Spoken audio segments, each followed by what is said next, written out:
Welcome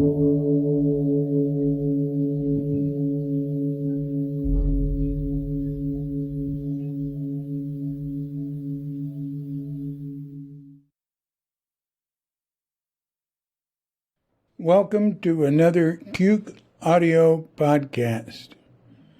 I'm DC Puba of Cuke Audio and Cuke Archives, coming to you from Sleepy Sanur with Dogga Bandita, Feline Cuchita, dear lovely Katrinka, and occasionally some roosters and birds and frogs and dogs. Not much of that for this one, I don't think. And there's also the pump going next door in the building they're building. I pray that you and yours are safe and comfortable and free from economic struggles and able to go out and do whatever you want within the confines of the universal precept of do as little harm as possible. This is not a phone chat, which is what we usually put up on Saturday, but we do have a guest. Our guest is Les Kaye, abbot of Kannondo Zen Meditation Center in Mountain View. If you hear me calling it the Los Altos Zendo, that's because it's the heir to the Los Altos Zendo, which moved to Mountain View. It's moved a few times. The heir to the Zendo where the Zen Mind Beginner's Mind lectures were given. And he's been head of it a long time. And you'll learn about it. He'll tell his story. We'll start off with something that Les wrote for me to read. So I'll read that. Then I'm going to read a interview with him in Zen and Business. Les wrote Zen at Work, and he was an IBM employee for many years, 30 years or something more than that. So a lot of what he talks about is Zen at work. I've really enjoyed doing this because I read that, then I read his interview in zenandbusiness.com, and then I read some comments I put on his page on Cuke.com, and then I read his Sweeping Zen interview, or from it, not all of it, but most of it. You know, one thing that I remember about Zen at Work is that Les talked to me about trying to find an agent to sell this book because he'd written it and he believed in it. And he couldn't find an agent and he couldn't find a publisher and he was discouraged. And then he went down to Tassajara. He'd been a student there. He'd been head monk there. And he went maybe with his family in the summer for a week or whatever. And he ran into a publisher there and started talking to them, and they published Zen at Work. Since then, he's written 2 other books. Joyously Through the Days, Living the Journey of Spiritual Practice followed Zen at Work. And then A Sense of Something Greater, Zen and the Search for Balance in Silicon Valley. Another thing that doesn't come up in what follows is that Steve Jobs consulted with him. It's known now that Steve Jobs was close to Cobuncino, who was the first abbot of the Los Altos Zendo. And starting in 1970, he had first come to Tassajara in 1967 to help us get it going. And then he became the abbot of the Los Altos Zendo. Actually, that's his first reason. That was the reason Cobuncino came to America, but, that was all planned and everything. But by the time he got to America, Tassajara was getting going, and we needed him there.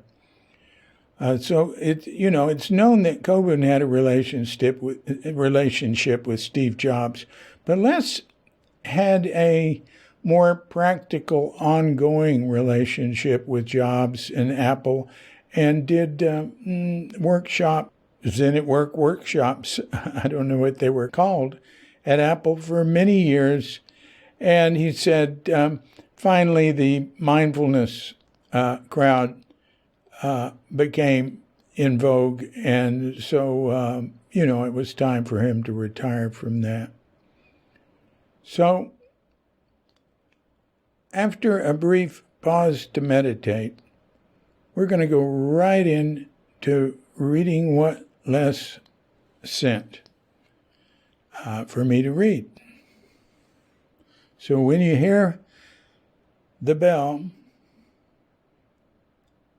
hit pause or don't, meditate or don't for as long as you want. And when you're ready to come back, hit unpause, and then we'll hit another bell, and we will have all meditated or not meditated together.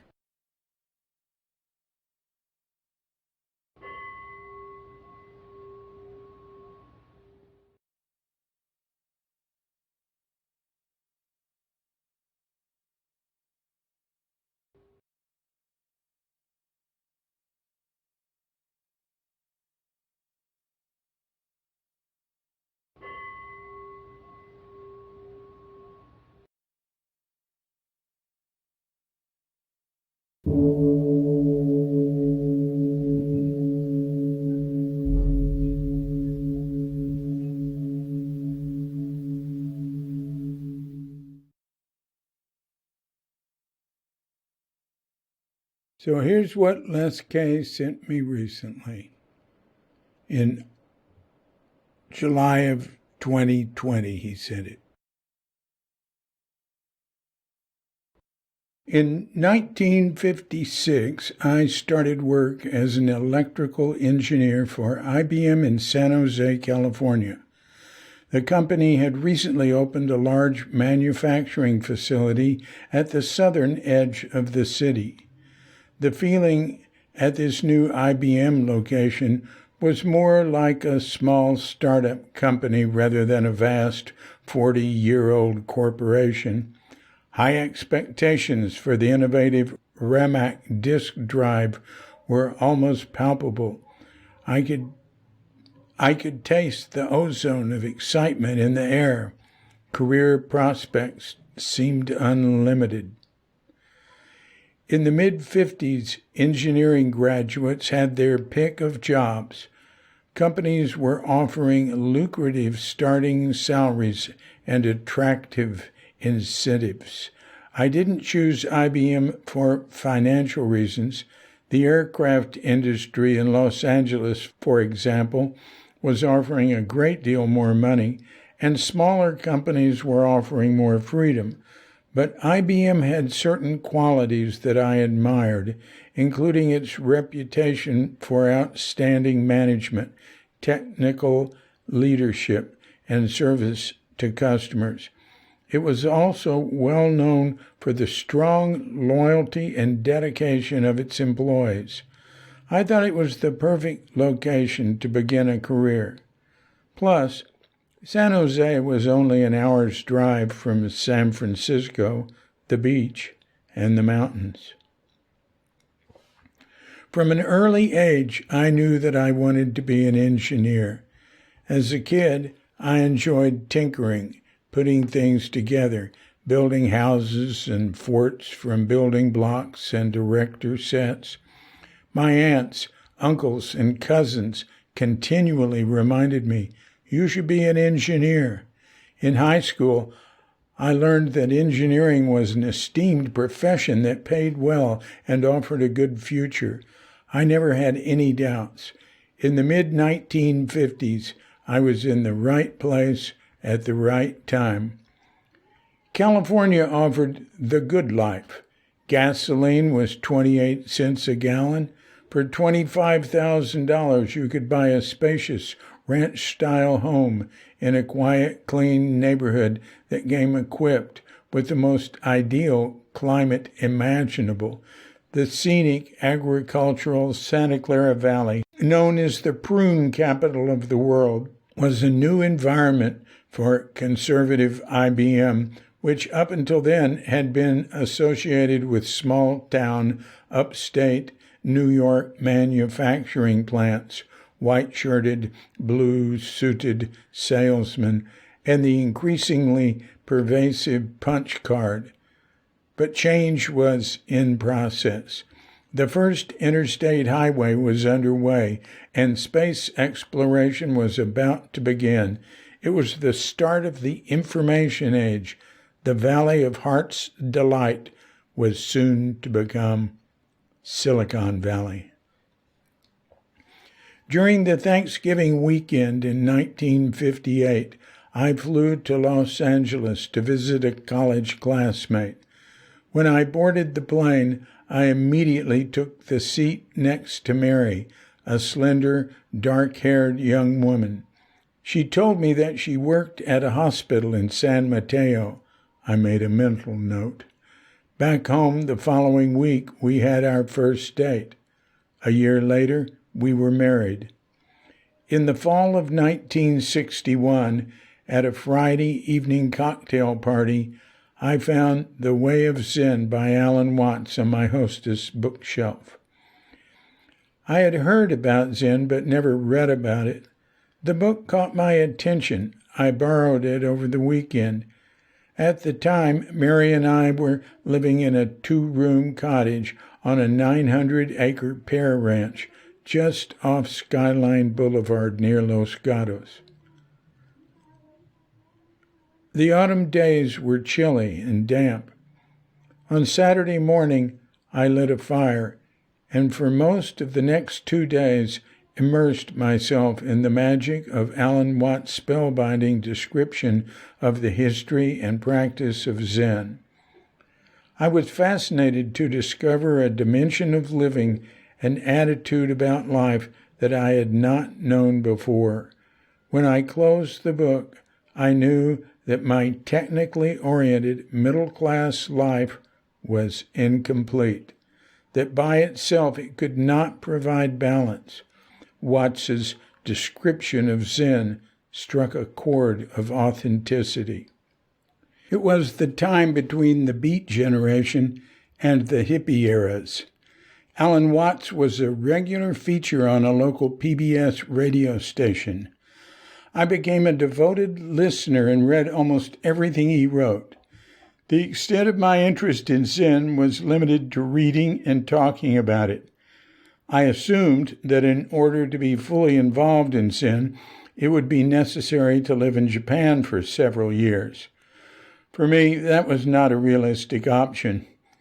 I planned to raise a family and continue my career just where I was.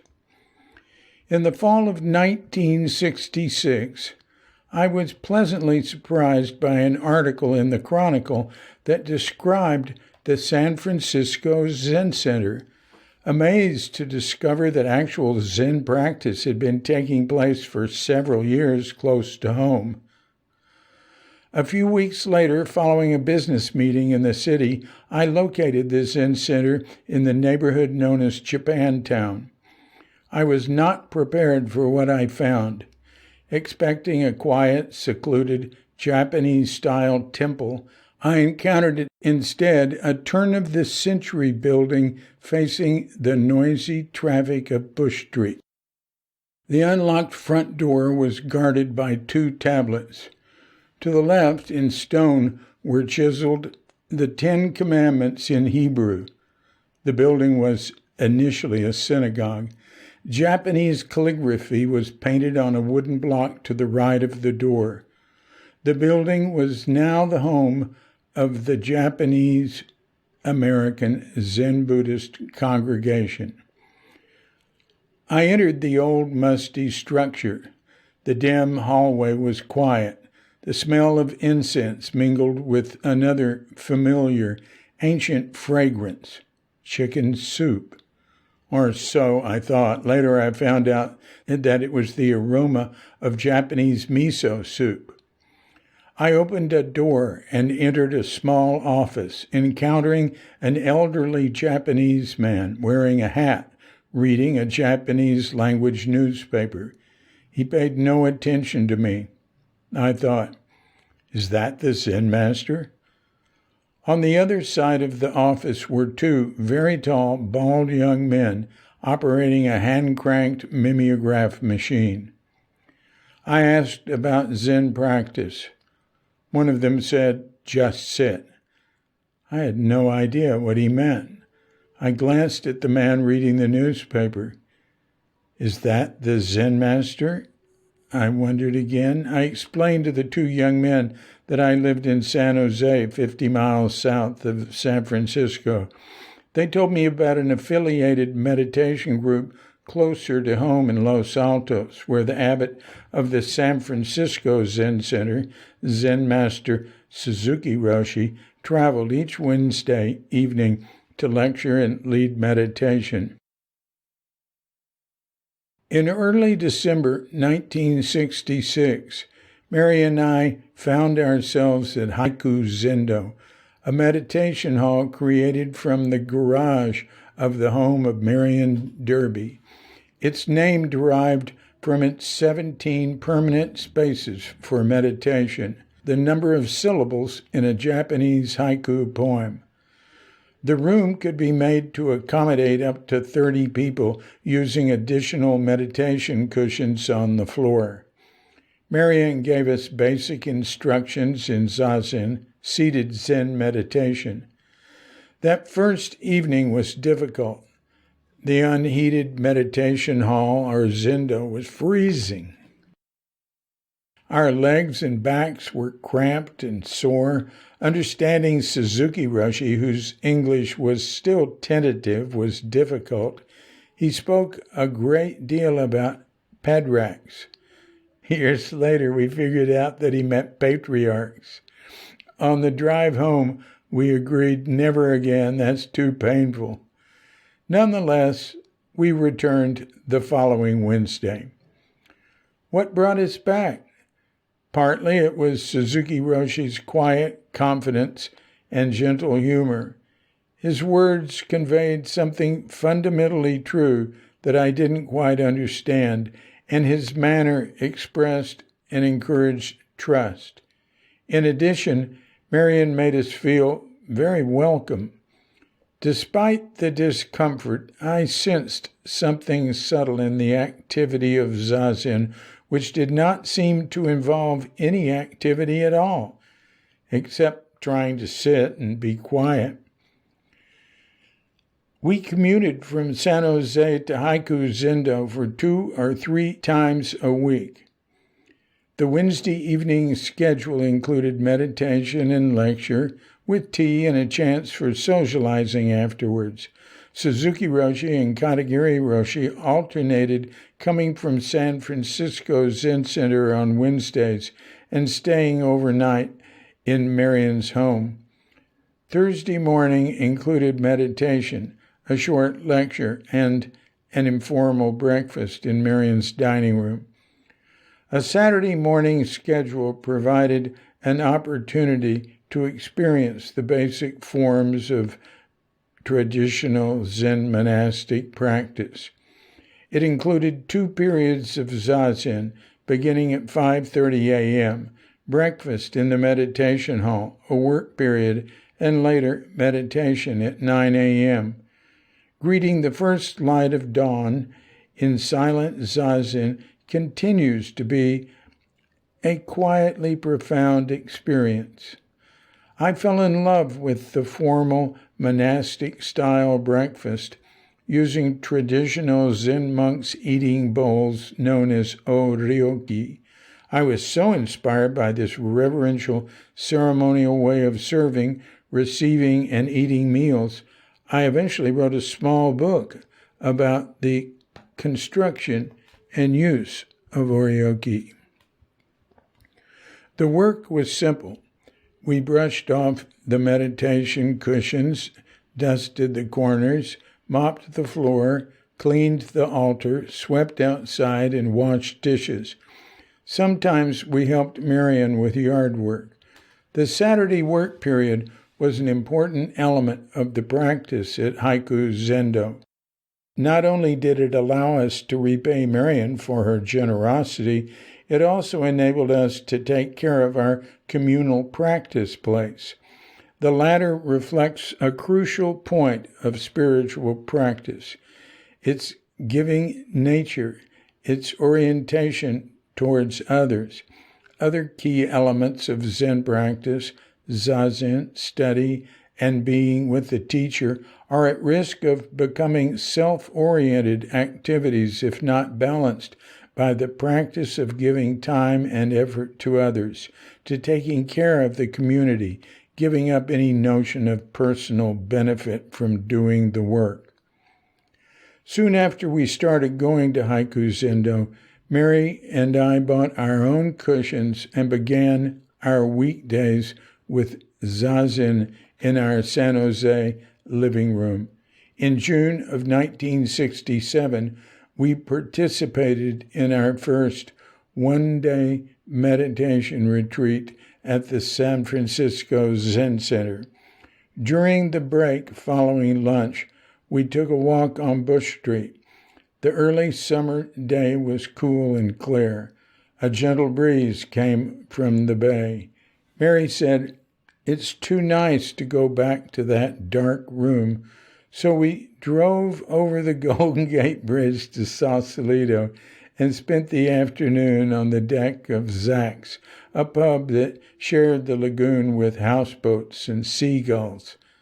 Commitment and discipline had not yet arrived. Haiku Zendo had its beginning in early 1964 when Suzuki was visiting friends in Redwood City. He casually remarked that if a good meeting place could be found in the peninsula, he would like to begin a weekly meditation group. In November, the first Zazen and lecture was held at 1005 Bryant Street in Palo Alto. 3 or 4 people attended the first few Thursday morning meetings. In April 1965, an evening group was established in Redwood City. In July, the morning group was moved to the living room of Marion's home. An informal breakfast was added following the brief lecture.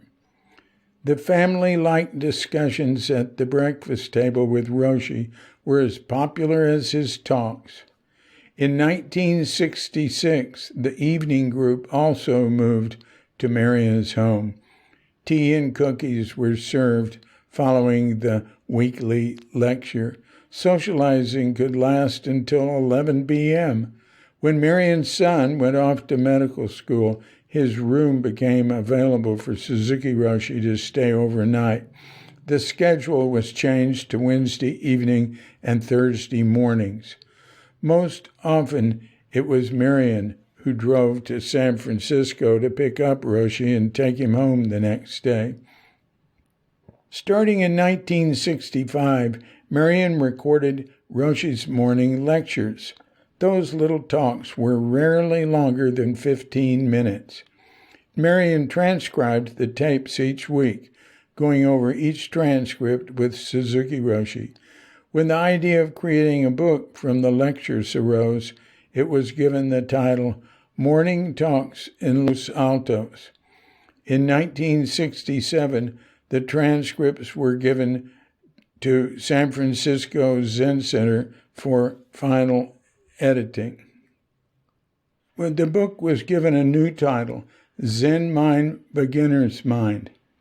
In 1968, Trudy Dixon, very ill with cancer at the time, took on the editing job. Trudy's deep understanding of Zen and her great gifts as a writer resulted in the respected and influential book published in 1970. Trudy died before its publication. After a year of meeting in Marion's living room, the number of people attending Zazen and lecture had grown to the point of overcrowding.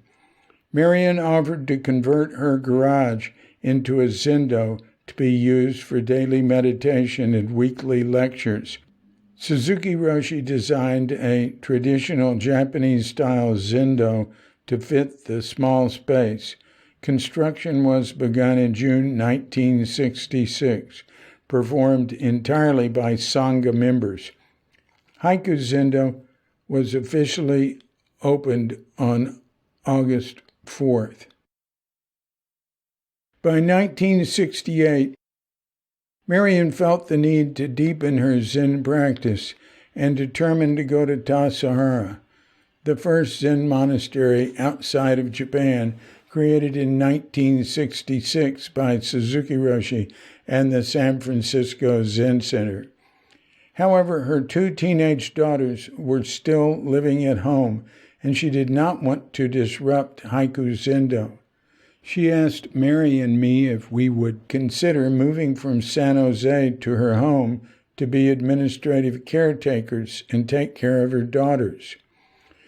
We wondered if we could manage the responsibilities, the higher mortgage payment, and the additional commute time. We concluded that it was an exceptional opportunity to get to know Suzuki Roshi, learn about Zen practice, and help establish it in the U.S. We moved to Los Altos with our 2 young children in September. In 1969, Suzuki Roshi suggested that Haiku Zendo invite Kobun Chino Sensei to return to the U.S. to become its resident teacher. He arrived in February 1970 and lived with us for 9 months. He married Harriet, whom he had met at Tassajara on his first visit to the U.S., when he stayed for 2 years. I began to think about becoming a Zen monk, one of Suzuki Roshi's disciples. As I felt drawn closer to him during the previous 2 years, I became more and more aware of the depth of his effortless expression of patience and kindness. His quiet, natural way demonstrated that these were qualities inherent in everyone. I wanted to understand how he did it, to absorb his way of being in the world. At the same time, I wondered if I could live up to being one of Suzuki Roshi's possible successors. Emotionally, I was too analytically, too impatient, plagued with a tendency to be quick to judge. I was far from his quiet manner of total acceptance. How could I carry on his way, learn to express his selflessness, and be as encouraging to others as he was? Was I sincere in my desire to become a monk, or was it a scheme to gain self-esteem? Was I constructing a facade, an appearance to cover up something about myself that I did not want to see? I became painfully aware that I liked the idea of being known as a monk, as one of Suzuki Roshi's students. The awareness made me feel unclean, as if I were sniffing the faint aroma of my own ego. I spoke to Kobun about my confusion. He just said, "You should go ahead." Even with his encouragement, I remained skeptical. For several months, I struggled with my doubts, arguing with myself back and forth. "I'm too judgmental," I would say. "You'll get over it," I would respond. Little by little, I realized that I was being too self-critical, neglecting to trust both myself and the practice. Finally, I started to understand that it was not necessary to be perfect. It was more important to continue to practice with determination, to try to be aware of self-oriented tendencies, to try not to allow them to poison circumstances or relationships. It meant proceeding with confidence, even if accompanied by uncertainty. I didn't know what it meant to be a Zen monk in modern America. Nobody could have. The concept was too new. I only understood that I wanted to be a monk while continuing to work and take care of my family, to develop an integrated, balanced life, expressing a spiritual practice in the complexity of the everyday world. Was it possible to have the true spirit of a Zen monk while living a suburban corporate life? Could I live completely in the world, fully involved, without seeking anything beyond how to live the authentic life? In March of 1970, I made arrangements to meet with Suzuki Roshi to talk about becoming a monk, his student in the Zen tradition, as well as to explain my own doubts and reservations. Driving to San Francisco on that cold, drizzly evening, the glare of oncoming traffic made the slick road difficult to see. The city was embraced by fog. Suzuki Roshi was waiting for me in his small Zen Center apartment. It combined artifacts of two cultures. America provided glossy, enameled white walls, a steam radiator with connecting pipes running along the baseboard, electrical outlets, and high sash windows. From Japan, there were delicate oriental statues, scrolls of elegant calligraphy, and mysterious Buddhist texts. The fragrance of incense lingered everywhere. We sat on cushions next to the window overlooking Page Street. Suzuki Roshi poured me a cup of tea. I told him that I wanted to be his disciple. He asked me why I wanted to become a monk. As I started to speak, he immediately stood up and without a word went into an adjoining room. I sat alone with my teacup, looking out into the damp night, wondering what was next. In a few minutes, he returned with his wife, known to everyone simply as Oak-san. She carried a measuring tape. They stood up. Together, they took my measurements, chest, weight, height, arm length. Then he said, "Your robes will arrive from Japan in 6 months. They will cost $150. Thank you for coming. Good night." I stepped into the dim second-floor hallway of Zen Center as he closed the door behind me. It was his way of saying, "Yes, you can become my disciple." He asked no questions. I did not have a chance to explain. So, at the age of 37, I was going to become an American Zen monk, a disciple of a perceptive, down-to-earth, determined, unselfish Zen master. It was a rare opportunity that I was being given, a chance to bring together several worlds, to follow my intuition about the relationship of spirituality to everyday human activities. I wanted to understand how it can be expressed at work, at home, and within social institutions. It was new territory. There were no instructions on how to proceed. One thing I was clear about, if I was going to be a Zen monk, even part-time, I had to follow the fundamental Buddhist tradition of home leaving.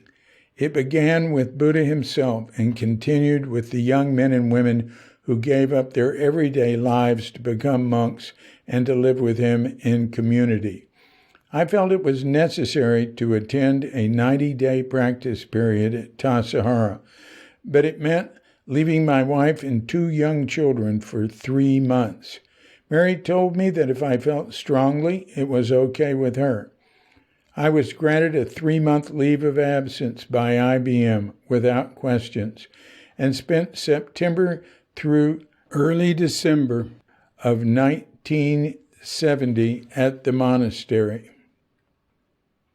It was difficult, giving up the comforts, pleasure, and independence of middle-class life in exchange for arising each day before sunup, following a strict daily schedule of meditation and work, often in cold and rain with little free time. I learned about attachments and how stubborn my mind was to let them go. In January of 1971, I was ordained as a Zen priest by Suzuki Roshi in a ceremony at Haiku Zendo. Roshi passed away from cancer in December of that year. Kobun never officially became my teacher. We simply continued to work together at Haiku Zendo. He was the spiritual leader, while I tried to manage the administration. Haiku Zendo established a steady practice and presence over the next several years, attracting many from the San Francisco Peninsula. In 1979, based on the need to move out of a private home and create a more accessible and spacious practice center, the Sangha raised $40,000 needed to purchase a small former Pentecostal church in an older, quiet neighborhood on College Avenue in Mountain View. The new Zendo was named Kannondo, Place of Compassion. In early 1984, Kobun told me that it was necessary for me to obtain Dharma transmission, recognition as a teacher, and authorization to have students in my own lineage. His own lineage was different from Suzuki Roshi's. He said he would call Suzuki Roshi's son Hoitsu Roshi in Japan and arrange it. Later, I followed up with my own call to Hoitsu and told him I would like to come with Mary in April to Rinso-in, his family temple. He said, "Please come." On April 1st, we arrived at Rinso-in in the foothills of the small city of Yaizu to learn that Hoitsu and his family were making plans for a very large jukai, a lay ordination ceremony for 400 people from Yaizu and surrounding prefecture. The ceremony was held about every 30 years, this year on April 9th. The Suzuki family was wonderful. Hoitsu's wife, Chitose, was joyous, energetic, hard-working, and full of good humor. Narumi, the eldest daughter, was in high school. The younger daughter, Kayoko, was in middle school. They were both a bit shy with us, as expected, but greeted us with courtesy and attention. Shungo, the younger brother, around 8, was not shy, boisterous, and demanding, full of young boy energies. He was in Little League, so wore his uniform in the temple at all times and watched Japanese League baseball whenever it was on TV. Years later, he would succeed his father as head priest of Rinso-in, following the family tradition. DZ comment. It's August of 2020, and I don't think that's happened yet. That first evening, Mary, Chitose, Hoitsu, and I sat around the low dining table to talk and get to know each other. Hoitsu and Chitose thanked us for coming to Yaizu to help prepare the 500-year-old temple for the Jukai ceremony. I sensed that he did not know the primary reason I had come to Japan. When I mentioned that Kobun had sent me to talk about Dharma transmission, he and Chitose were startled. It was new news to them. Apparently, Kobun had not mentioned it when he called.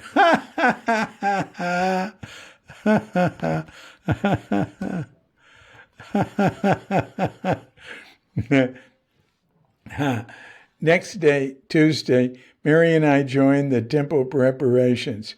We worked in the garden, and helped townspeople strip and replace rice paper on the sliding screen doors.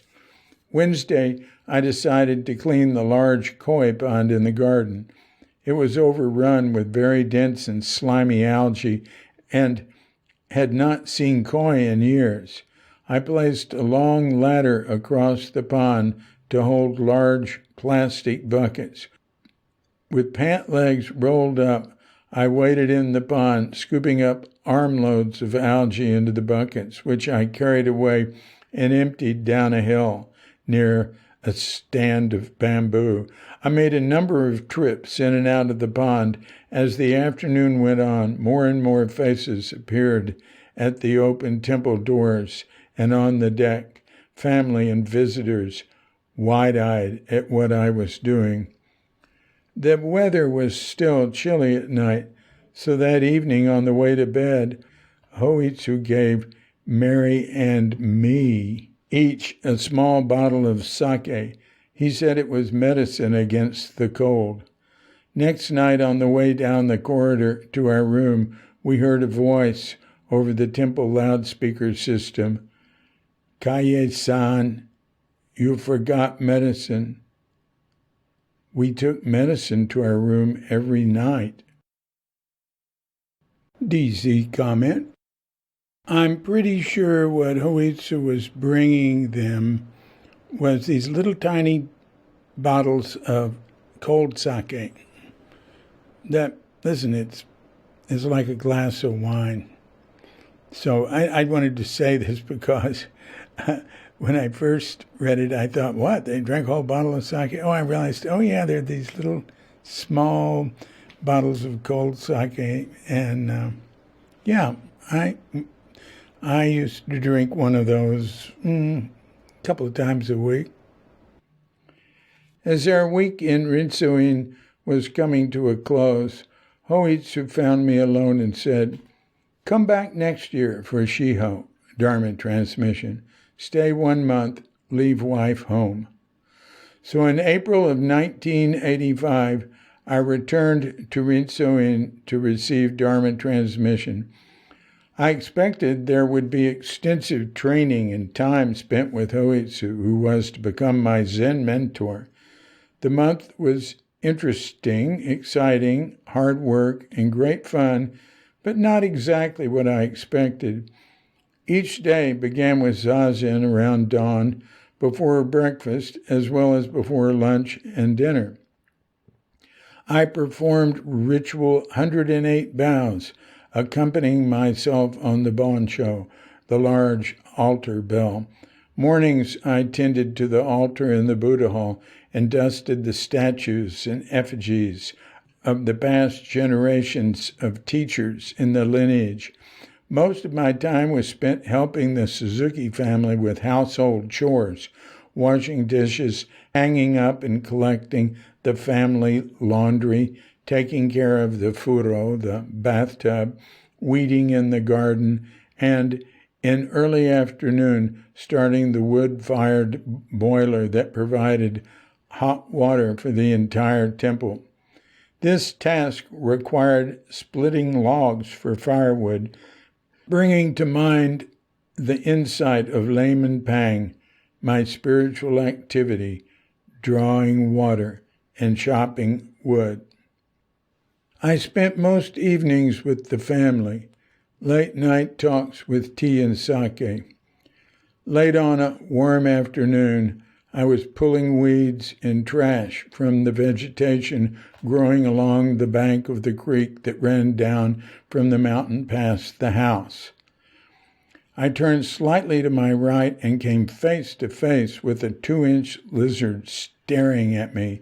We gazed at each other for an eternity, perhaps 3 seconds, when he suddenly ran off into the weeds. I was left with a feeling of composure and confidence. I cannot explain what happened. I only know that this prehistoric creature and I had made a connection without distinctions. The Dharma transmission ceremony took place on May 8th. During the month, I had become very close to the Suzuki family. especially Chitose. On May 10th, she drove me to the train station for the start of my return trip home. We both had tears in our eyes as we said goodbye. In late 1985, Kobun appointed me head teacher of Kannondo when he moved to New Mexico to assist in establishing a new Zen center. In 1988, the Kannondo Sangha invited me to be its first abbot. In 1990, after 10-plus years at College Avenue, the Kannondo membership decided to create a larger center in order to provide more facilities to accommodate its growing activities, as well as to widen its accessibility to the larger community. Following 10 years of fundraising and 3 years of searching for suitable property in a tight real estate market, a 1/2-acre property with 2 houses was purchased in 2003 for roughly $800,000 at 1972 Rock Creek. An additional year was needed to obtain the required conditional use permit from the City of Mountain View. Final plans for the facility were drawn in 2004, construction took place in 2005, and the Sangha moved into the new Kannondo in 2006. A formal dedication ceremony was held March 3, 2007. Individuals in today's world are seeking freedom from the isolation that comes with continual change and a speedy, stressful environment. Part of the mission of Kannondo is to offer a welcoming, supportive atmosphere for its members, as well as for others who have yet to arrive. Its vision is to provide opportunities for individuals to explore Zen practice, to discover their interconnection with one another, and to reveal their inherent wisdom. As Houston Smith wrote in the foreword to my first book, Zen at Work, by entering America in this century, Buddhism has resumed the eastward march that took it first to China, then to Korea and Japan. But its present step differs from those earlier ones in bringing it not just to a new place, but to a new time, modernity. This poses a greater challenge than the previous migrations did, and the question is whether Buddhism can live up to it.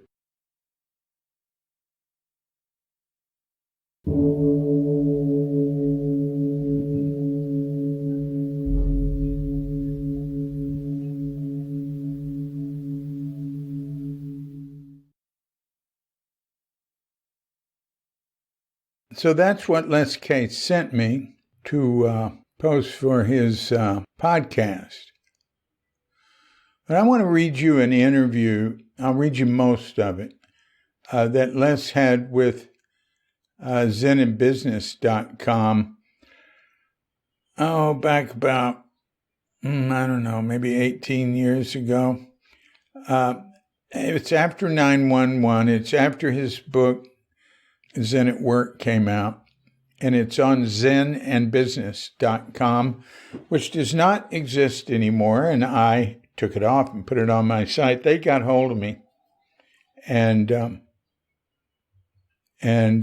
told me about it, and I'm glad they did. So, an interview with Les Kaye from zenandbusiness.com. Give us a brief background of yourself. I grew up in the heart of New York City during the Second World War. My family moved to San Francisco, where I attended high school there.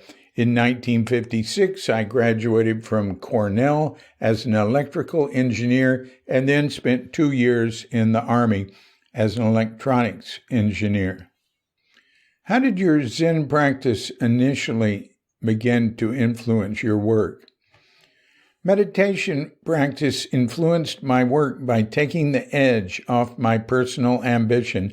I became less concerned about personal success and the intricacies of business politics, becoming more interested in treating work as part of spiritual practice, focusing on the values, usefulness, and quality of my activities, creating mutually supportive personal relationships, and maintaining high professional and ethical standards.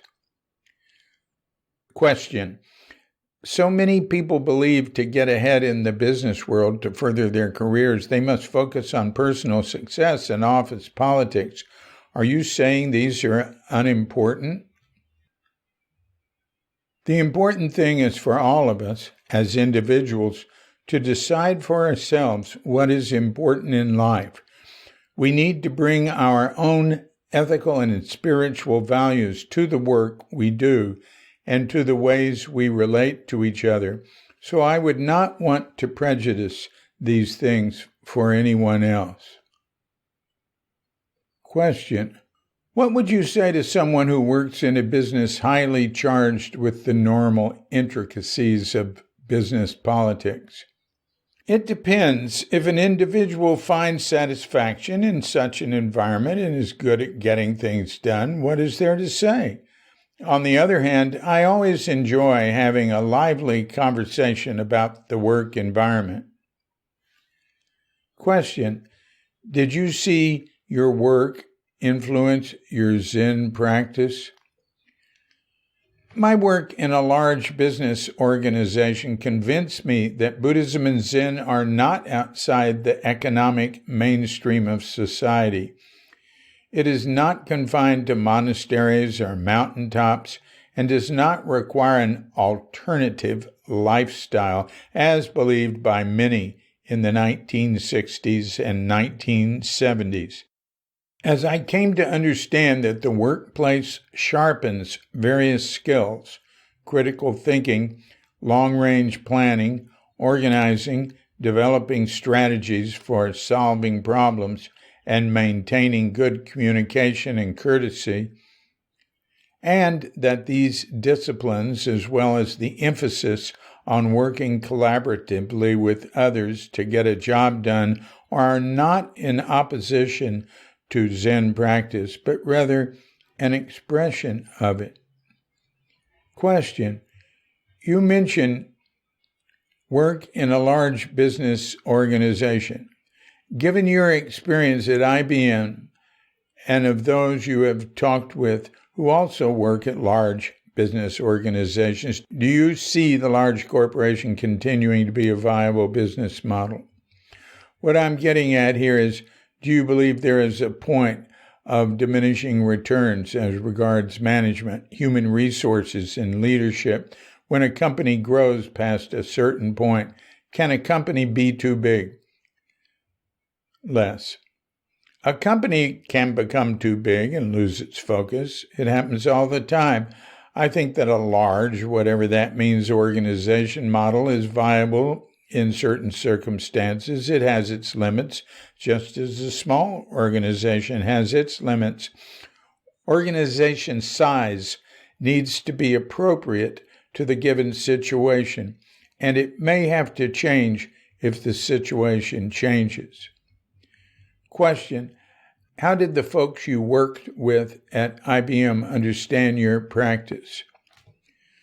Very few people at IBM were aware of my Zen practice. At least it did not come up in day-to-day conversation. I made a point not to call attention to it. The people at IBM who did know about my practice were courteous and interested, but probably did not see a connection between spiritual practice and working in a high-tech business environment. That was something I was working on myself at the times. IBM was supportive of your practice, even allowing you to go away for extended training periods. Was there ever any conflict with those you worked with regarding your practice? There was no conflict. Question.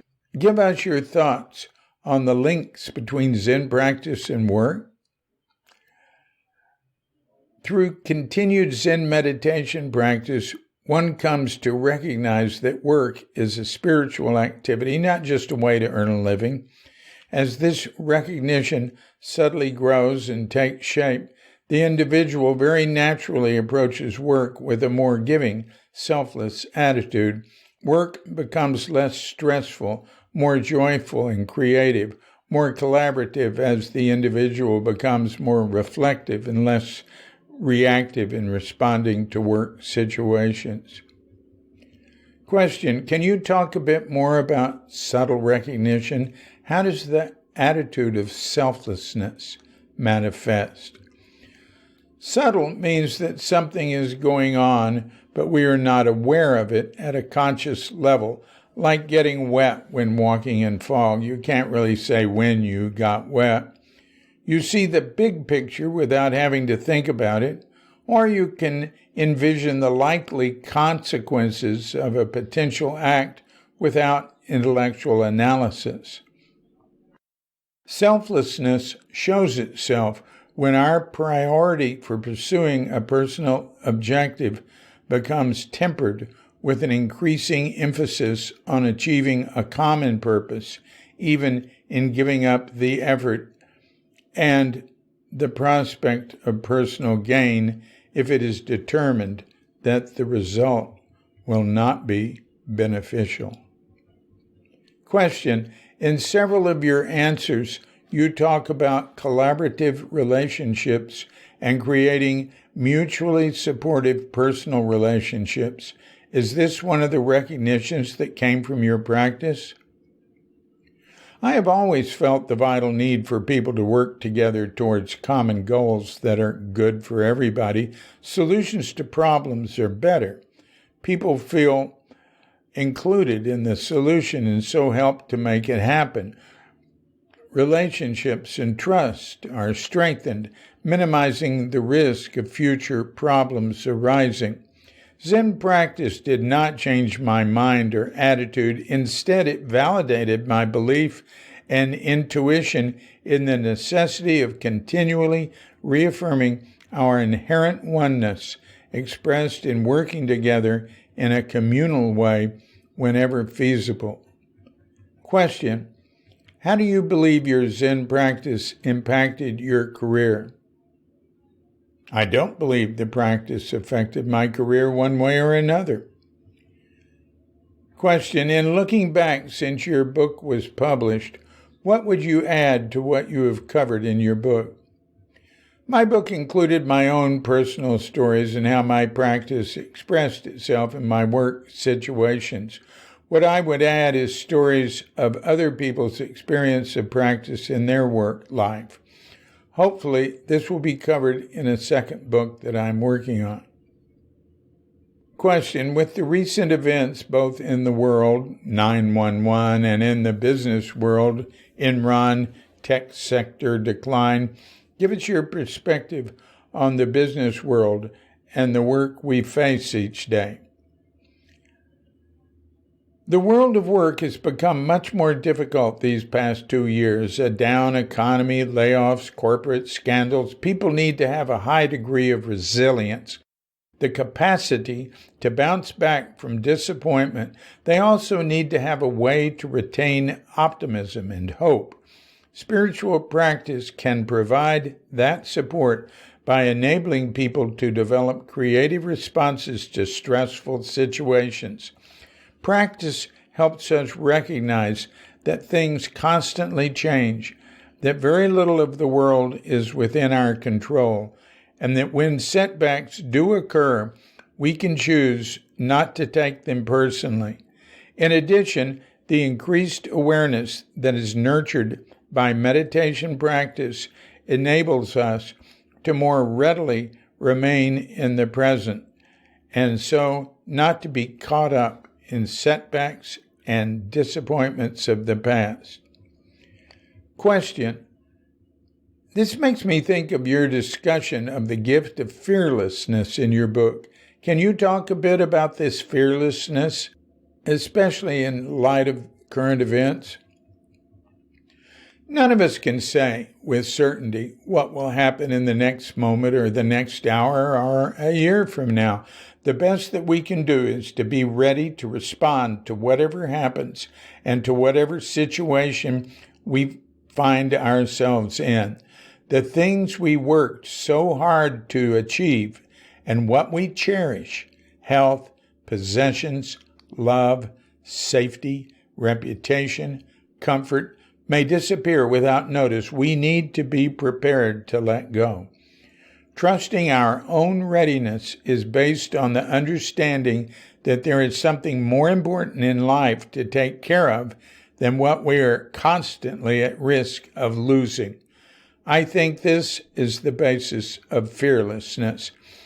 People who put their comfort or safety at risk for the benefit of others understand this point. In some way, they have learned to recognize that humanity is not merely a collection of separate individuals going their separate ways. With their life, they express the understanding that it is a community of thoughtful people entrusted with the responsibility of caring for each other and for sharing that responsibility. Fearlessness is the basis of the spiritual life, what I would call the fully engaged life. It is not about overcoming the external world, as in standing up to a bigger opponent in a football game. Like happiness, it is not obtained by material gain. It is about maintaining equanimity even in the midst of fear or a life-threatening danger. It is expressed when we are fully engaged in the present moment, even our final moment. Question: many of the jobs you held at IBM were technical or management-oriented, typically considered white-collar jobs. There are many people who daily hold down jobs which they consider menial or unfulfilling career-wise. What does Zen at Work have to say to those people? Does Zen at Work apply to the minimum wage earner at a factory putting washers on widgets? Zen practice can help an individual come to the realization that all work and every human activity is fundamentally spiritual in nature. When that recognition starts to occur, he or she may begin to stop judging certain kinds of work activities as menial or unfulfilling, or that another activity is somehow more valuable than the activity he or she is working on at present. To feel this way about work includes a bit of ego due to misunderstanding the nature of work and our relationship to it. It is like saying, this activity is beneath me, or I deserve better. A more healthy attitude is simply for one to make his best effort in whatever task he is faced with in the present moment, no matter how the situation came about.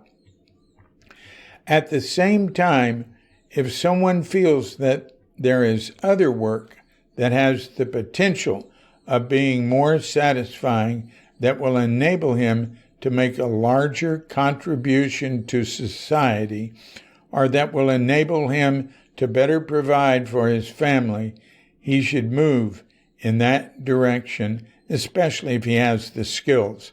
And if he doesn't have the skills but has an interest in that other kind of work, he should do whatever he can to try to obtain those skills and move on. This is pretty normal and goes on all the time with motivated people, including minimum wage earners in repetitive jobs. What the practice can do is help people see where they are stuck regarding their work situation and provide the basis for making proactive and creative choices rather than criticizing the work or feeling like a victim of the work environment. Final question. In your book, Zen at Work, you talk about facing the world and leaving our cave. You also talk about what you called public practice as not so simple. From your experience, how does the determination to express our practice manifest in the real world of business and work? When we understand our spiritual and ethical values, compassion, generosity, charity, patience, responding to suffering, giving full attention to what we are doing, and make a conscious decision to live our life accordingly, it means we have made a promise or a vow to always act in these ways. This includes the business world, the world of work, where we may be faced with many temptations to compromise our principles for the sake of meeting a goal of the enterprise or a personal goal. The tension that comes from the need to make a decision that may impact our career requires careful consideration of the trade-offs, critical thinking, and seeing the big picture in the search for a creative answer that benefits everyone. Well, that was good. That was Les Kaye being interviewed, I figure about 18 years ago by Zen in Business. And that site doesn't exist anymore. There's a sign there that says it's for sale.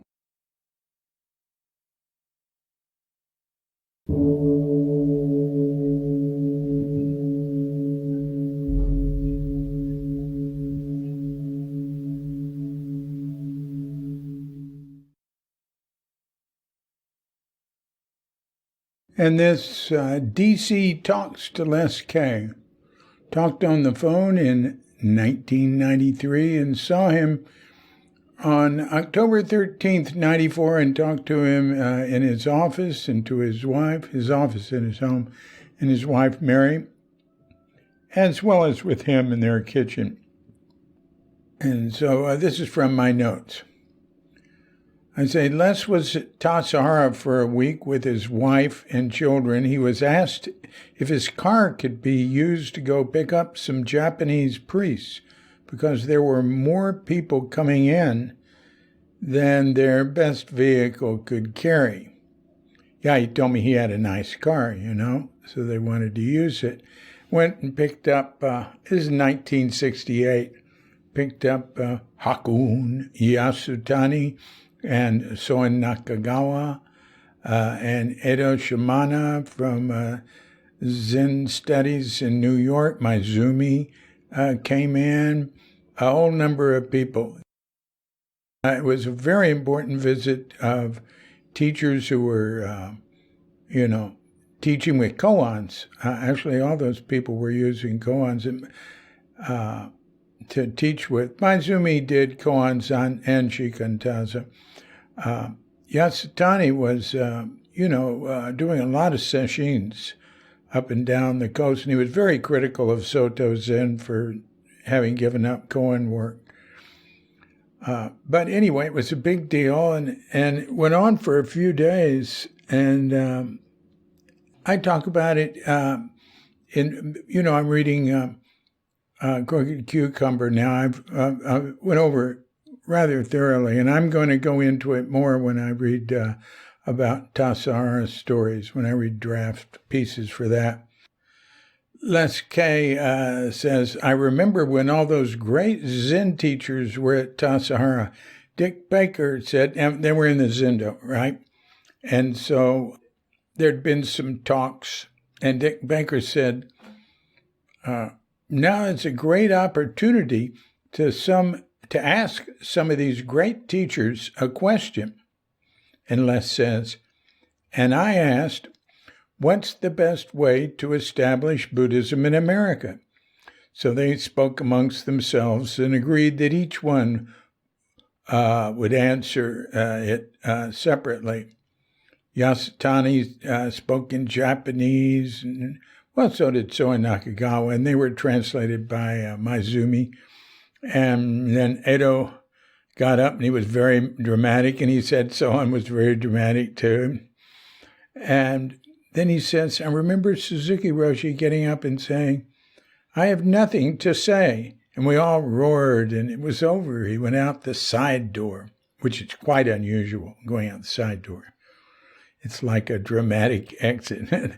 The side door was used by the Zendo cleaner. It was never used to go in and out of the Zendo for any formal event, Zazen or anything.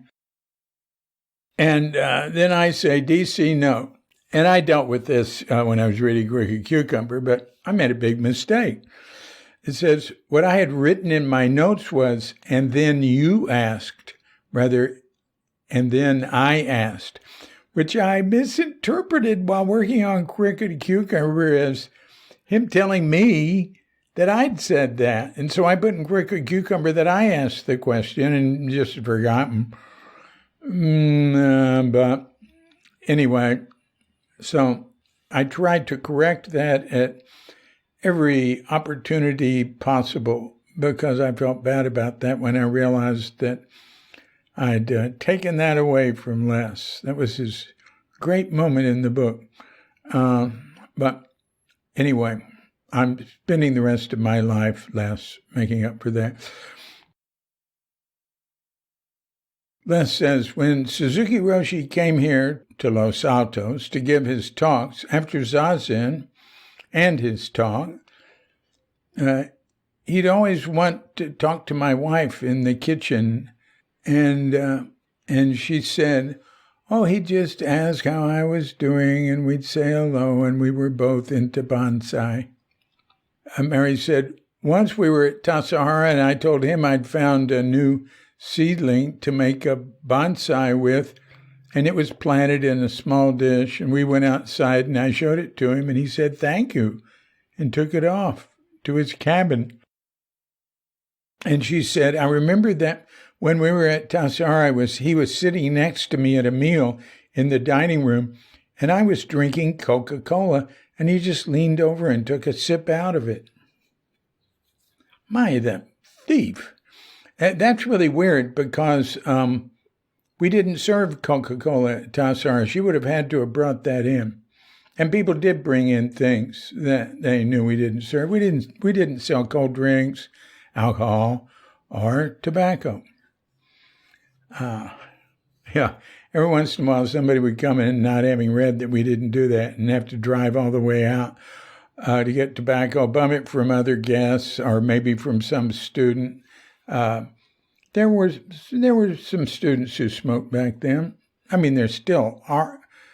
Last time I was there would be like 3 or 4. Back then, there were probably more like 10, 12. So I have a note here. I say, all of us who came to the Zen Center were different in one way or another. So many had come through psychedelics and being hippies or beatniks or artists or counterculture people.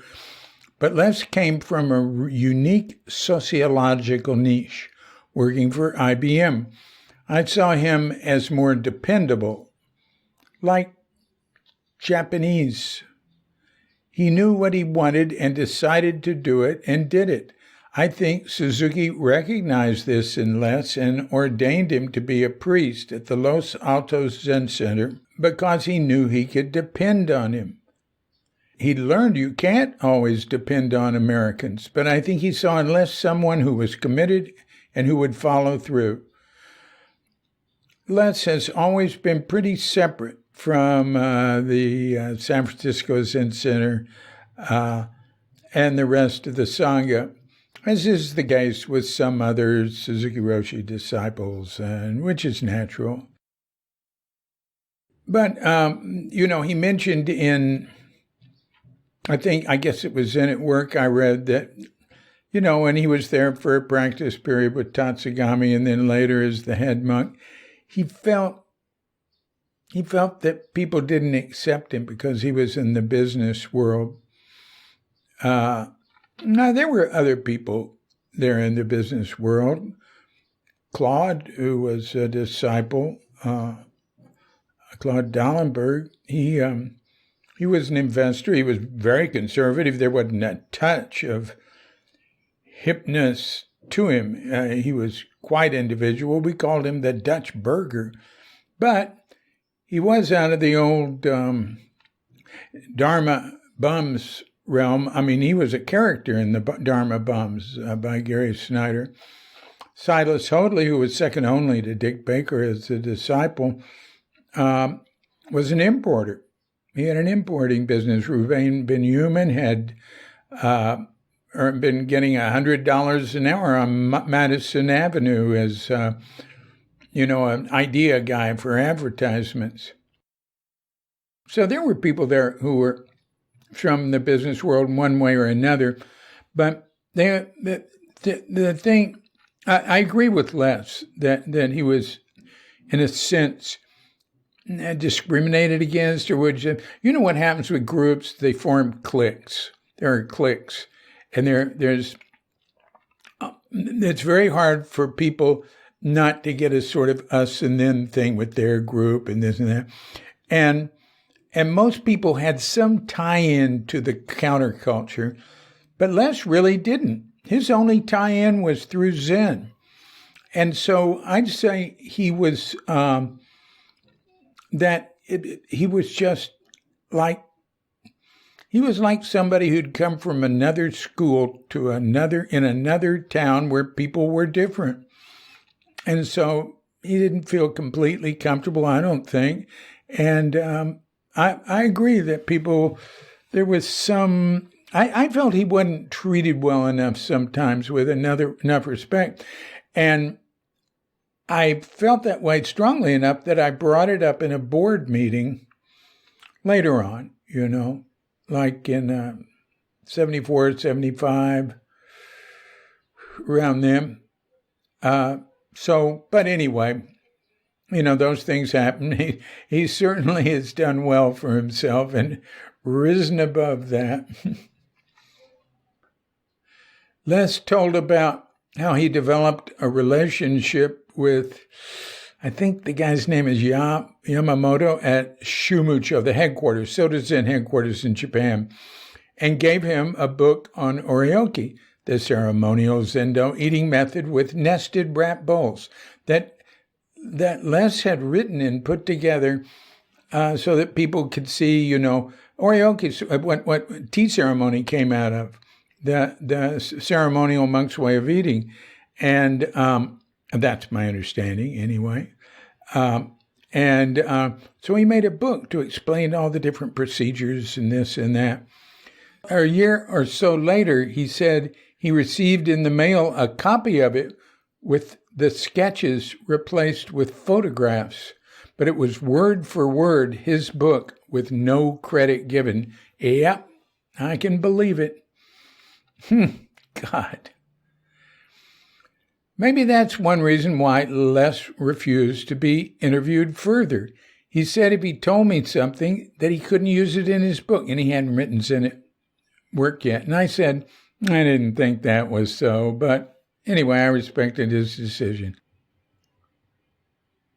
Les is one of those disciples who Suzuki's son Hoitsu gave transmission to in order to complete, he felt, the work of his father, who died before he could do so. And because Les didn't have a compatibility with Richard Baker. And the other two were Mel Weitzman and Bill Kwong. And Les did 3 Tokubetsu Sesshin in Japan and maybe in the U.S. to get recognition as part of this process. Tokubetsu Sesshin, I think maybe they were put on by the Shumucho, but they brought in Japanese and American Soto Zen priests, and I would imagine, lay people together to do Sesshin.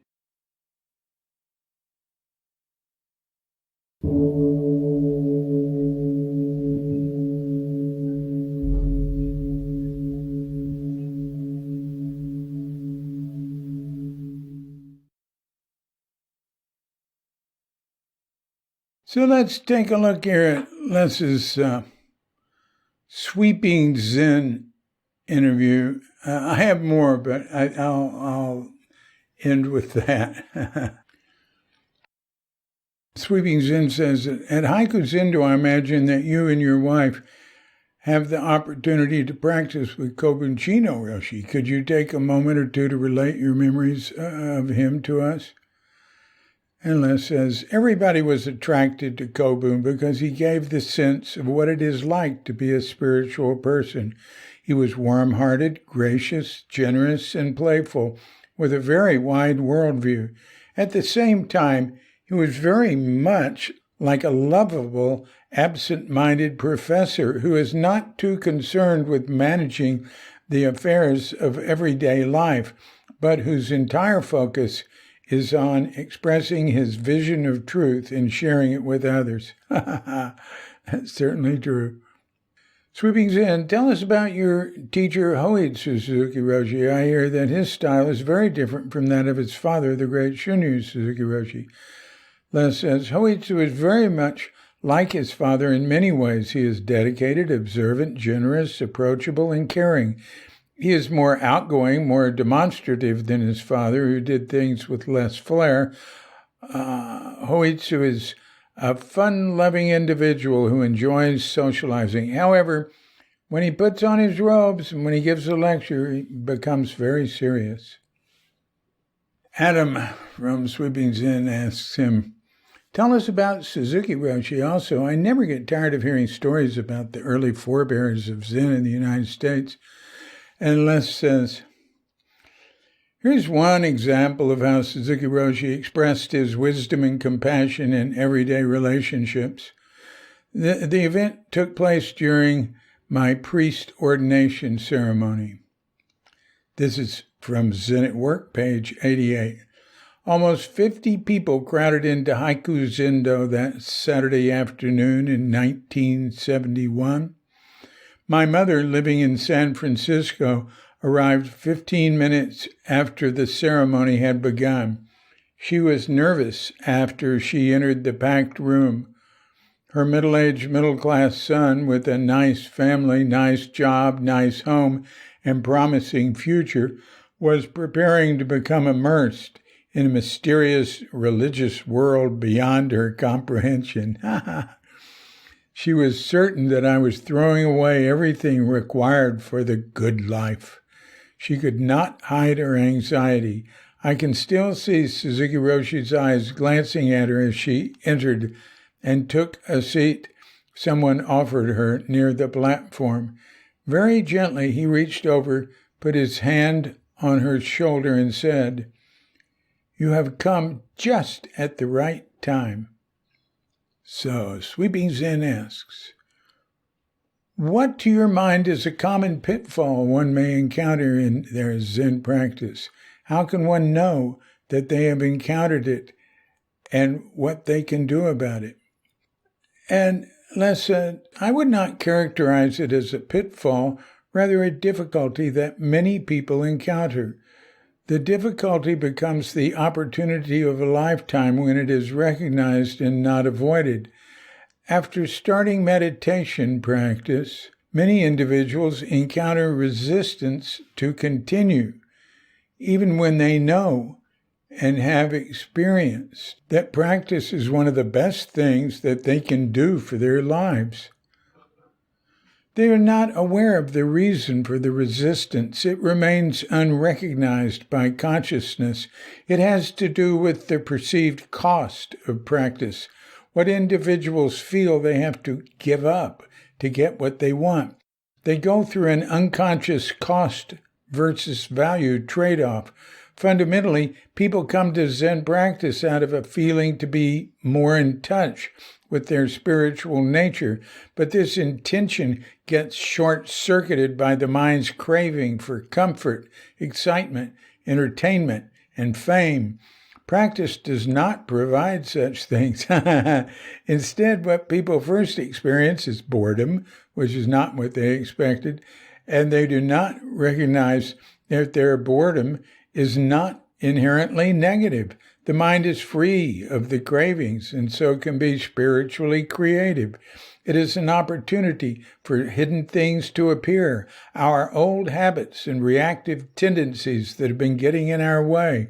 the inherent beauty of everything, and the wisdom that we never knew we had. So many quit out of impatience and disappointment for not getting what they want. The best way to respond to boredom and disappointment is through determination to continue despite the feelings and to recall what brought us to practice in the first place. So Adam asks, what are we talking about when we say the word emptiness? Les says, from a practical, everyday standpoint, emptiness is an empty mind free of the cravings described above, a mind ready to accept anything that appears without judgment. And then Adam asks, so how does the Heart Sutra factor into this teaching on emptiness? Why is it an essential realization to have on our journey? And Les says, the Heart Sutra speaks of emptiness as the aspect of ourself that is universal, without limits, that has no unique personality, that cannot be described in everyday terms, and that is constantly changing. Both views of emptiness, the practical and the universal, are vital in our lives.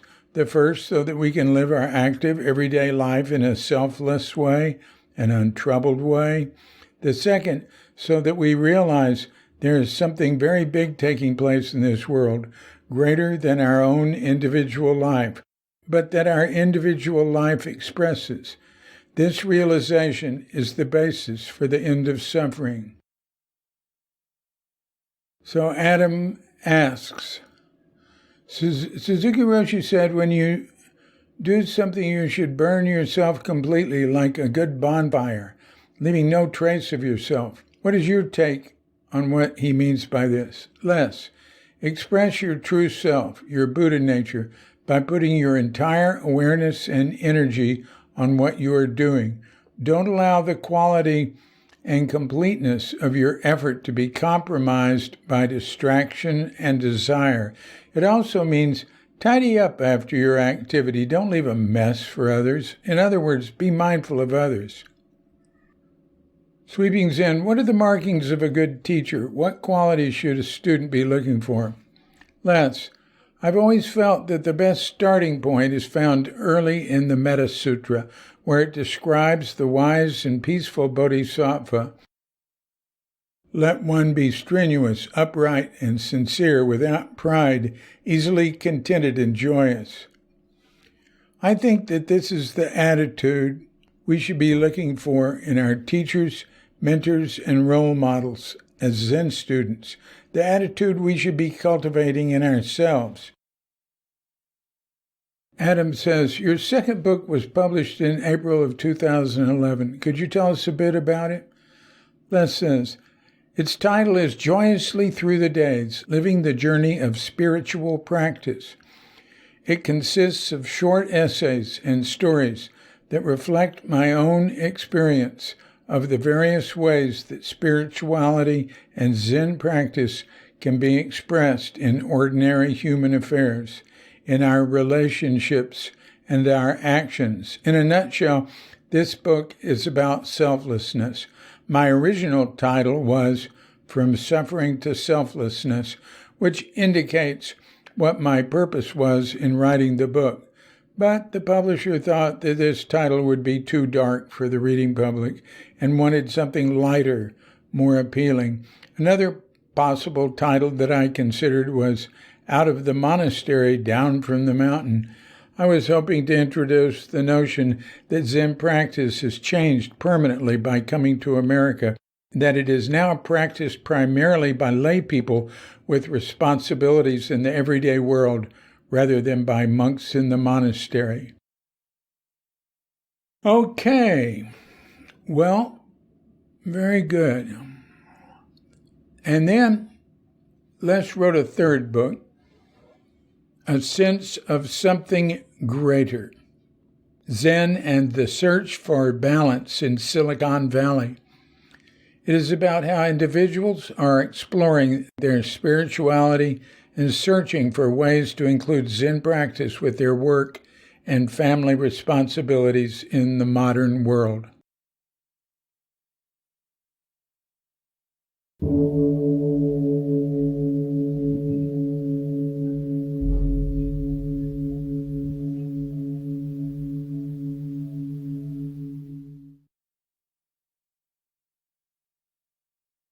So thank you, Les Kaye, for being our virtual guest.